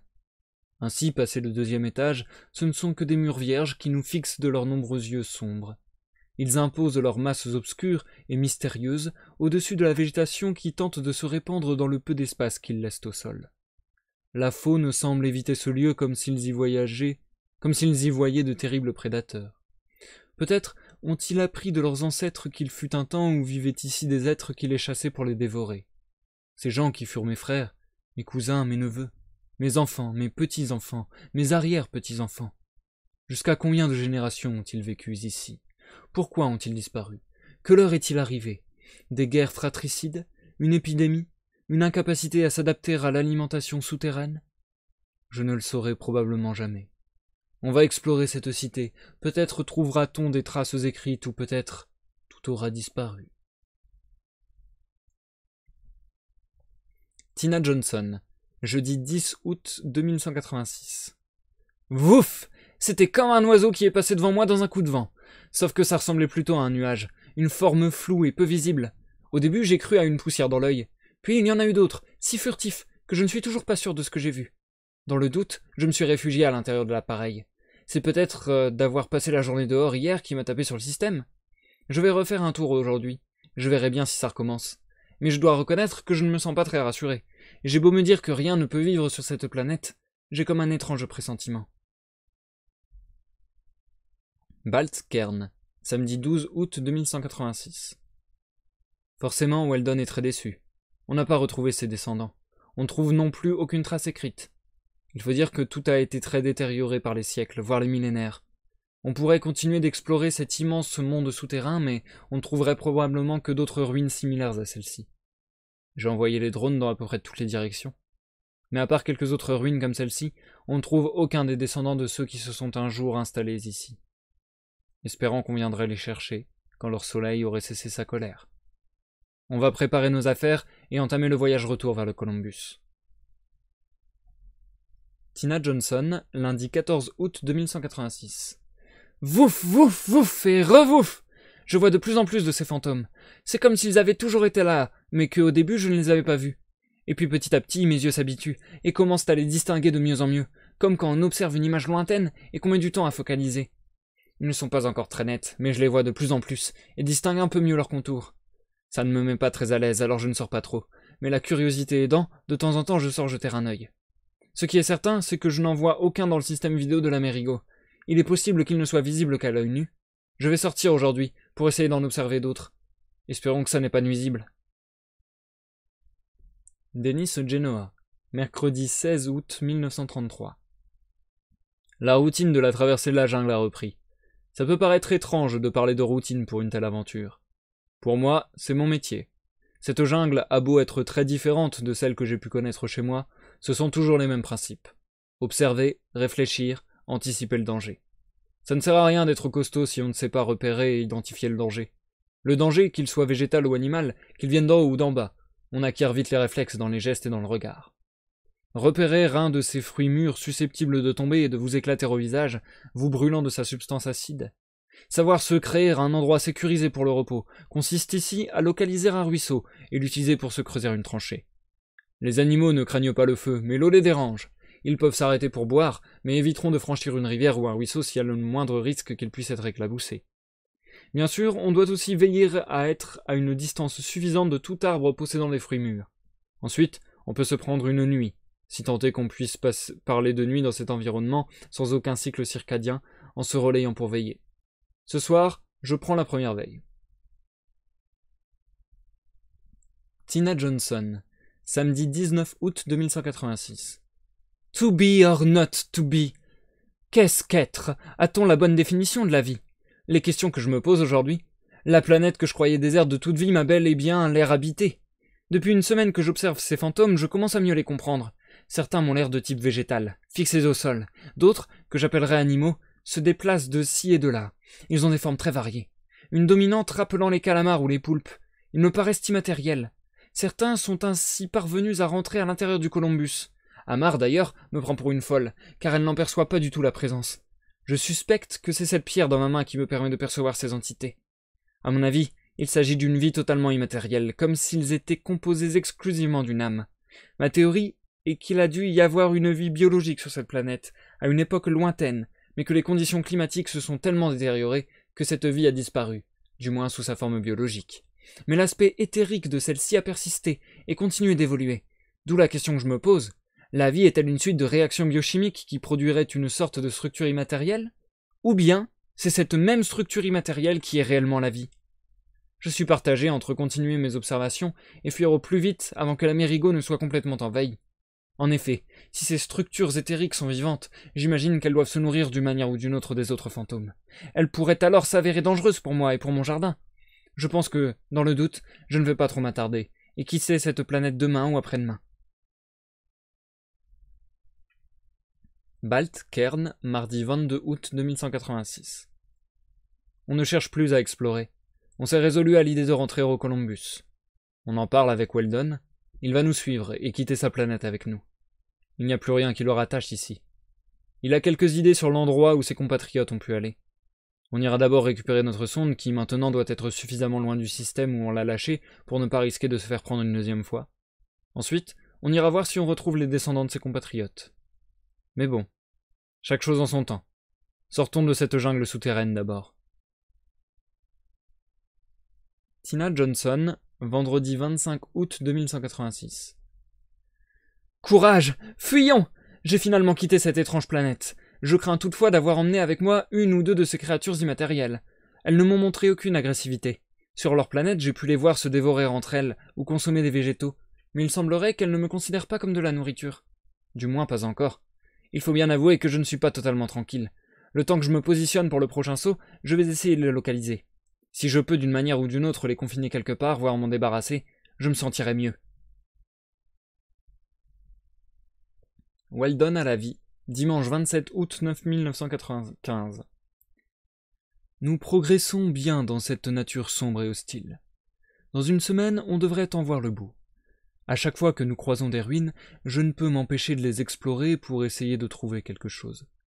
Mais c'est à chaque fois en vain. Alors je rumine. Je commence à avoir la conviction d'être le dernier survivant de mon espèce. C'est extrêmement troublant, un terrible poids qui pèse sur mes épaules. Nous chercherons ce que sont devenus ceux qui sont parvenus à fuir, mais je ne suis pas plus rassuré de ce côté-là.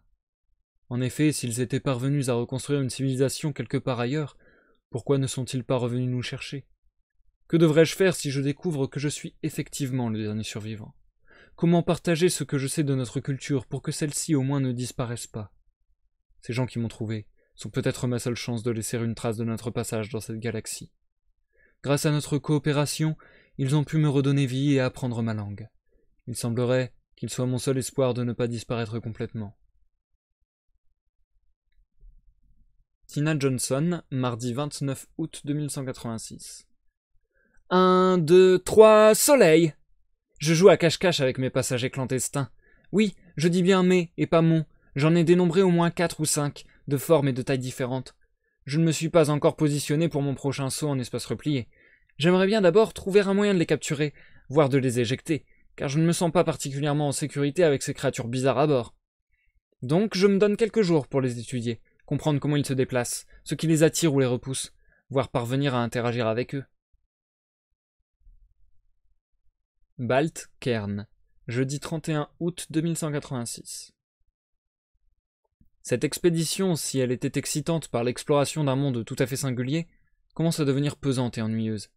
Nous n'avons plus découvert de nouvelles espèces étranges depuis des jours. Toujours les mêmes plantes, ces arbres aux fruits explosifs, ces animaux à lampions ou ces méduses arboricoles aux lumières étranges et inquiétantes. On a perdu l'excitation de l'exploration, l'espoir de retrouver les descendants de Weldon. Mais le risque, le danger de ce monde brûlant et corrosif est toujours là. On espère sortir de là vivant, sans blessure grave, d'ici moins d'une semaine maintenant. On retrouvera la coque rassurante du Columbus, mais aussi l'intimité de nos cabines.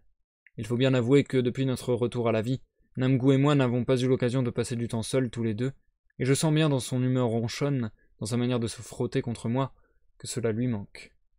À moi aussi. Tina Johnson, samedi 2 septembre 2186. Auprès de mon arbre, je vivais heureux, mes hôtes aussi. Dans mon jardin, j'ai un vieux pommier. Enfin, quand je dis vieux, j'entends par là plus vieux que moi. Il doit avoir une bonne quarantaine d'années.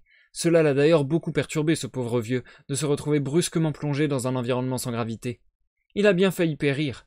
Mais mêlant de la nanotechnologie à l'eau qui le nourrit, je suis parvenu à aider la sève à circuler correctement, et rapidement, il m'a donné de succulentes pommes en grande abondance. Aujourd'hui, il me sert d'appât à fantôme.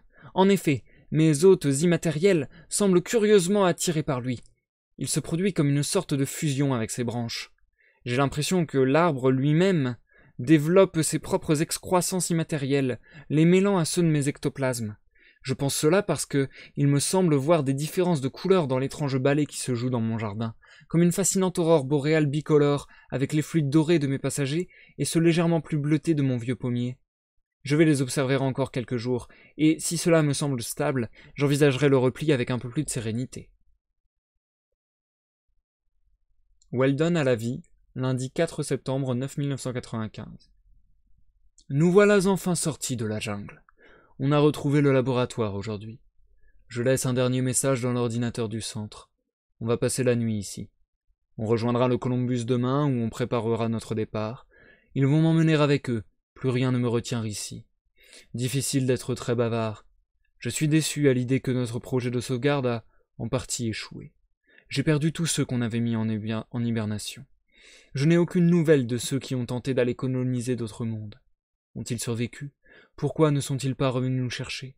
Nous ont-ils oubliés? Ou bien ont-ils péri comme ceux qui ont essayé de vivre dans ce monde souterrain? Pour moi, c'est comme si c'était hier. Pour eux, des millions d'années sont passées. Pas étonnant qu'ils aient pu nous oublier. Est-ce que je me souviens des messages que mes lointains ancêtres, il y a plusieurs millions d'années, cherchaient à nous laisser? De plus, ils ont probablement beaucoup changé. Si cela se trouve, ils ne me ressemblent plus du tout. Ils pourraient ressembler à n'importe quoi, et ni eux ni moi ne reconnaîtrons en l'autre un quelconque lien de parenté. J'en viens à me demander, à quoi bon les chercher?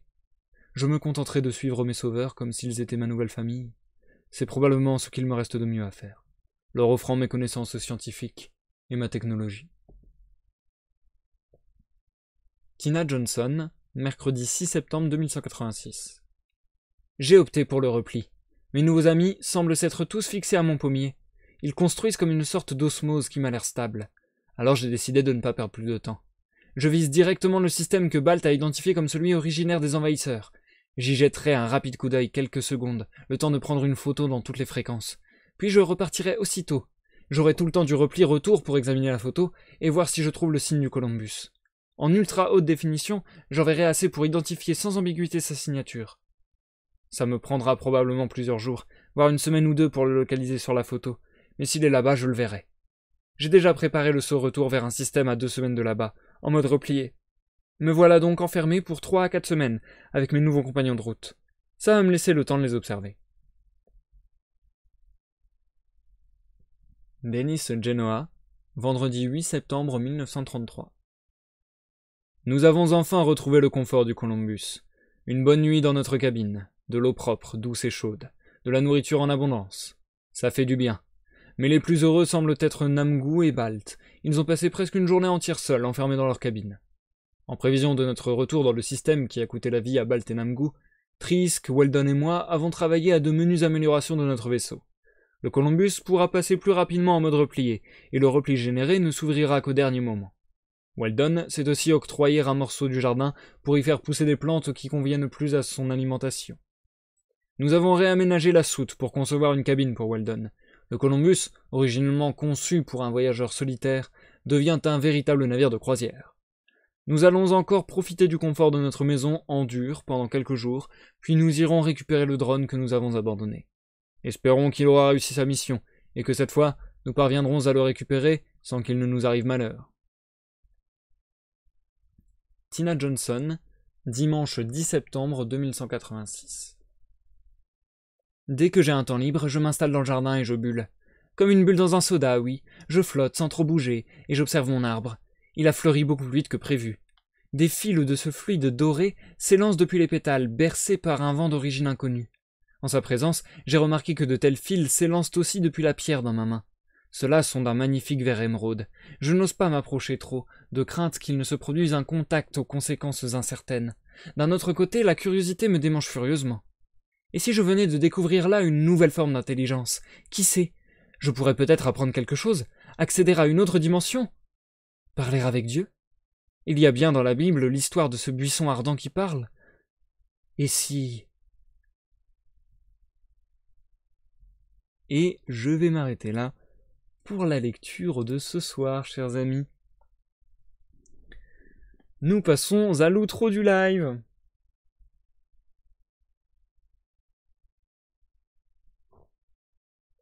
Outro du live.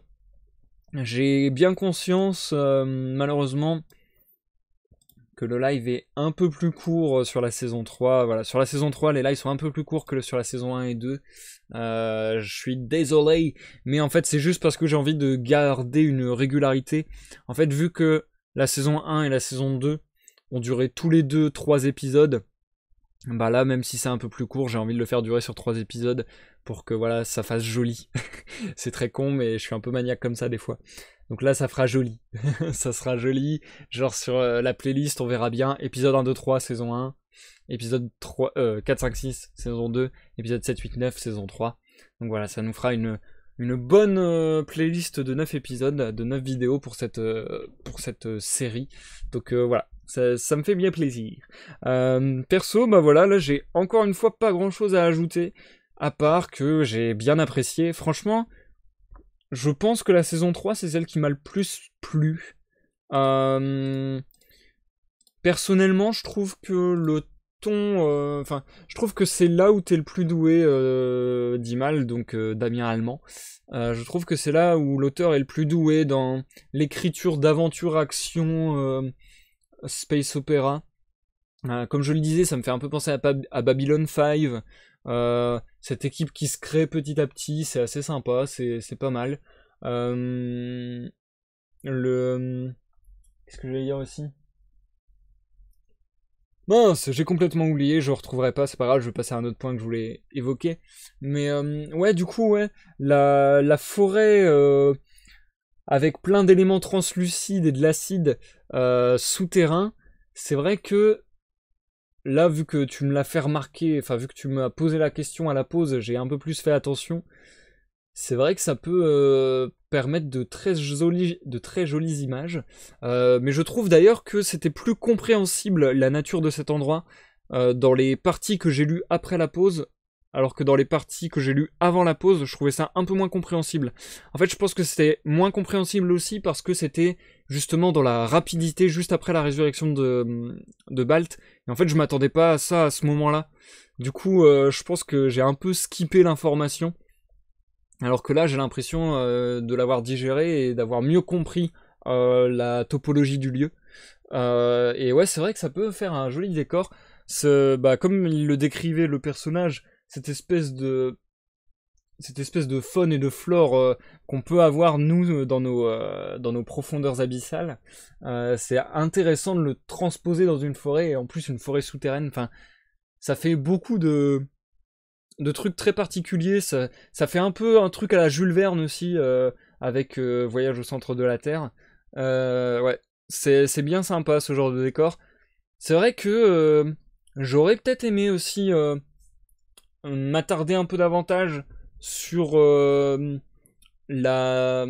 comment dire, le décor, ouais, en fait, la description des paysages des îles, des planètes un peu spéciales, etc. Ça aurait pu être fun d'avoir encore un peu plus de description, et du coup, ce qui permettrait de laisser passer aussi un peu de style, un peu de poésie, entre guillemets. Ça aurait pu être sympa d'avoir ce genre de passage, mais ouais, sinon, franchement, j'aime bien. J'aime beaucoup, j'aime beaucoup. En tout cas, les peu de décors qui sont décrits, je les trouve sympas. Euh, j'ai bien apprécié, moi, dans cette dernière phase de lecture, comme d'habitude, en fait, Tina. Je trouve vraiment Tina vole un peu la vedette aux autres. Je trouve que Tina poursuit peut-être quelque chose d'un peu plus intéressant que les autres. Mais aussi, c'est parce que le personnage est plus singulier, quoi. Singulier et solitaire, enfin solitaire, du moins seul. Alors que les autres sont en groupe, donc voilà, ils vont peut-être avoir tendance à répéter un peu les mêmes choses. Donc voilà, Tina, c'est un peu plus la touche inédite. Mais ouais, c'est vrai que là, je dirais que c'est plus Tina qui m'a intéressé, et son arc scénaristique aussi, je le trouve assez sympa. Je suis... Alors là, bouchez-vous les oreilles si vous voulez pas être spoilé, mais j'ai envie de parler de ma théorie parce que je pense qu'elle se confirme avec la suite du texte là. Donc voilà, je disais lors de la pause que j'avais une théorie. Si vous ne voulez pas l'entendre, bouchez-vous les oreilles une petite minute. Je pense que Balt et Tina sont en lien, enfin ont été en lien, justement parce que la pierre qu'a dans la main Tina, c'est une pierre qui apparemment lui permet d'entrer en communication avec la dimension des morts, vu ce qu'on voit sur son vaisseau. Et j'irais même plus loin, c'était un peu ça ma théorie de la pause. J'irais même un peu plus loin en disant que est-ce que la pierre qui s'est incrustée dans sa main, vu qu'on a vu, yes, comme on a vu que Namgu avait sauvé Balt en lui implémentant la pierre dans le front, si j'ai bon souvenir. Et bah du coup je me demande, est-ce que ça serait pas une pierre qui knasse, non pas qui knasse, une pierre pouce, donc une pierre de la race de Namgu, qui est enchevêtrée dans la main, encastrée même plutôt, dans la main de Tina. En tout cas, c'est ma petite théorie. J'ai l'impression que ça tend à se confirmer avec ce qu'on a eu en deuxième partie de lecture de ce soir. Et du coup, je trouve ça intéressant et j'attends de voir un peu davantage les révélations là-dessus. Et aussi, bah, du coup, si Tina va avoir à nouveau un lien avec Balt à un moment, et ou pas du tout, parce que bon, elle est quand même sur ses traces, donc j'aurais tendance à dire qu'ils vont finir par se retrouver. Tina du coup qui va bientôt tenter un voyage dangereux puisqu'elle va arriver pile aux endroits où sont les envahisseurs, donc ça pareil, j'avoue que je suis assez impatient de voir ça. Et ouais, les considérations de Tina sur les êtres un petit peu éthérés qui ont commencé à hanter son navire, ça m'intéresse bien. Je trouve qu'il y a des considérations vachement intéressantes, comme là la fin de dire ouais, est-ce que je vais avoir accès à une autre dimension, à une autre forme d'intelligence, à Dieu. Ça, je trouve ça vachement intéressant comme considération. Aussi, le délire qu'elle a eu de dire, j'ai l'impression que les formes éthérées ont continué à évoluer dans leur forme éthérée. Ça, j'avoue, je vois pas comment elle peut avoir perçu ça, mais du moins, c'est une hypothèse et une idée intéressante de se dire, est-ce qu'il y aurait une forme de vie d'un autre plan, en quelque sorte, dans lequel tout ne serait pas forcément figé, parce que c'est vrai que souvent, une autre dimension, un autre plan avec des esprits, etc., on voit ça un peu comme un plan figé où il y aurait l'esprit des morts et voilà, qui bougerait plus. Mais c'est vrai que cette hypothèse de Tina, je la trouve assez intéressante de bah, pourquoi ça serait pas un autre plan avec la forme de vie qui a continué à se développer. Et du coup aussi sa considération sur qu'est-ce que c'est la vie, est-ce que c'est l'âme, est-ce que c'est les réactions chimiques, etc. Enfin, ça, c'est autant de considérations que je trouve très intéressantes. Et donc voilà, ça m'a beaucoup plu tout ça. D'autant que toutes ces considérations sont un petit peu complétées par les considérations de Weldon sur sa population et sur sa situation de potentiel dernier représentant de son humanité, si on peut dire. Ça, je trouve ça très très intéressant aussi, ce genre de questions. Et du coup, ouais, ça, ça me hype bien et les réflexions qu'il a pu avoir, par exemple, euh, le fait qu'ils se disent, ouais, non, en fait, moi-même, je connais pas l'histoire des mecs il y a des millions d'années. Du coup, même si ma race existe encore, bah, ils vont pas me connaître et c'est possible qu'ils soient pas venus me chercher juste parce que je suis tombé dans l'oubli, etc. Et ça, c'est des considérations très dures parce que c'est genre, je suis vraiment seul au monde, quoi. C'est vraiment, même s'ils existent, de toute manière, je suis plus rien pour eux, ils m'ont oublié, quoi. Donc, ça, c'est des considérations vachement dures qui auraient peut-être pu le marquer un peu plus psychologiquement, quoi.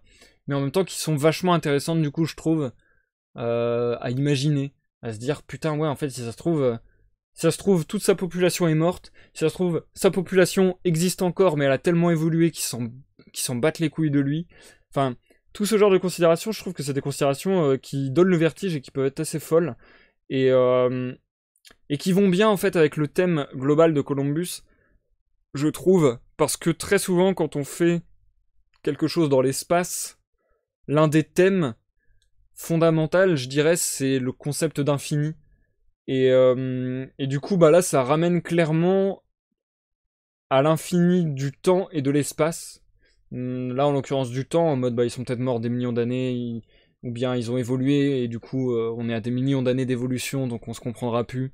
Euh, Enfin voilà, ce genre de considérations d'infini, je trouve que c'est des considérations qui, euh, qui, qui brain fuck totalement, qui mettent le cerveau en PLS et qu'on se dit waouh, c'est dingue. Et qui peuvent être vraiment source d'admiration et d'imagination. Enfin, je trouve ça vraiment génial ce genre de questionnement. Donc ouais, j'aime bien toutes les questions, toutes les hypothèses soulevées là dans les dernières parties qu'on a pu lire. C'est vraiment quelque chose qui m'intéresse ça. Dit mal, toi qui voulais des extraterrestres d'apparence originale, tu es servi là. J'avoue que là c'est plus original en effet, je trouve que les premiers extraterrestres que tu as pu nous proposer. Même si les envahisseurs ont aussi leur trait d'originalité, du coup à être à moitié une espèce robot chelou. Enfin ouais, c'est assez intéressant aussi ça. Mais c'est vrai que je trouve ça plus original, et en fait ce que je trouve très original et très cool pour le coup, ça je l'avais dit la dernière fois je crois, c'est ce mélange de plein de thèmes. En général, quand on fait de la... Enfin, je sais pas, après je dis ça, j'ai pas lu tant de SF que ça, mais c'est mon impression du moins, même au travers de films ou de séries. En général, en SF, j'ai l'impression que les gens focus sur une théorie. C'est-à-dire que tu fais un film, bah tu vas faire un film sur... je sais pas, tu vas faire un film sur les poupées vaudou. Je dis n'importe quoi. Tu vas faire un film sur les vaudous. Tu fais un film, tu vas faire un film sur l'hypnose. Tu fais un film, tu vas faire un film sur la télékinésie. Enfin bref, ainsi de suite. J'ai l'impression que souvent les thèmes sont compartimentés et que un thème de science-fiction, voire de fantastique, ça fait un film. Et là, je trouve ça vachement intéressant, justement, la pluralité des questions et la pluralité des genres, des thèmes, des concepts, et le fait que il y a le mystique, le fantastique, le merveilleux, le science-fiction, le technologique, le moral, euh, le, euh, le culturel qui se mélangent. Je trouve ça cool en fait qu'il y ait tout un tas de choses différentes, potentiellement une sorte d'expérience de mort imminente, les âmes, et à la fois le voyage spatial, et à la fois les extraterrestres. Enfin, je trouve ça vachement intéressant d'agglomérer tous ces concepts pour en faire un concept, euh, ou du moins ouais, une pléthore d'hypothèses et de théories, et pas juste bah on est dans un cadre, on est dans une histoire, bah voilà, mon histoire c'est un voyage spatial, je vais faire que du voyage spatial. J'aime bien qu'on essaie de faire des connexions qui se font pas forcément, et là de piocher dans tout ce terreau paranormal au sens large, euh, qui peut aller d'une science, de la futurologie, d'un mysticisme, voire presque poussé à la religion, à la morale, etc., à la culture, enfin voilà, tout ça. Et puis dans le paranormal, il y a beaucoup de choses différentes, quoi. Il peut y avoir autant les esprits que, bah voilà, une sorte de monde parallèle. Enfin, il peut y avoir vraiment beaucoup de choses. Donc je trouve ça vraiment cool que dans cette œuvre, tout cohabite et que ça fasse sens ensemble. Je trouve ça très très cool. C'est un voyage dans le monde des morts, c'est la version moderne de Dante. c'est un peu... C'est un peu loin de Dante quand même. Hein. Je trouve qu'il n'y a pas grand chose à voir entre Dante et Columbus. Mais oui, en un sens, pourquoi pas. Pourquoi pas. Mais c'est vrai que sur le coup, j'aurais du mal à dire à quoi ça peut me faire penser. J'aurais tendance à dire que ça me fait penser Columbus un petit peu à des textes que j'ai pu écrire moi-même. Notamment La paix sur Terre, disponible sur Wattpad si vous voulez le lire. Ça me fait un peu penser à La paix sur Terre. Ça me fait un peu penser à Jules Verne, comme je le disais plus tôt. Ça me fait un peu penser à Babylon 5, la série de Joe Michael Straczynski. Après, c'est vrai que j'aurais un peu de mal à dire à quoi ça me fait penser. Grosso modo aussi, comme ça, je l'avais déjà dit. Et c'est peut-être pour ça aussi que la saison 3 me plaît plus que la 1 et 2, parce que je trouve qu'on a encore plus ce ton.